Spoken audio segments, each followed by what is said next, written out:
Friends ఇప్పుడైతే exercise తెచ్చాము, 2 ట్రైలు తెచ్చాము. మేము ఒకటే 5 రూపాయలు పడింది. పిల్లలకి ఉడకబెట్టి పెట్టాము రోజు అని చెప్పి ఇవైతే తెచ్చాము ఫ్రెండ్స్. మేము ఇంకో ట్రే వేసినా బాగుండు కదా మనం, పేపర్ ఇచ్చినా బాగుండు. ఇయ్యలేదు, అడగలేదమ్మా. ఒకటి చిన్నది ఒకటి పెద్ద, అన్నీ ఉన్నాయమ్మా, తక్కువ కదా.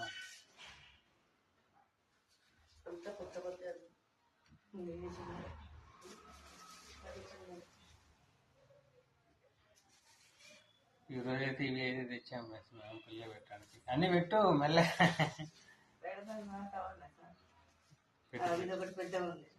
అన్ని పెద్ద చిన్నగా అన్నీ వేస్తాయి మేడం నీకు.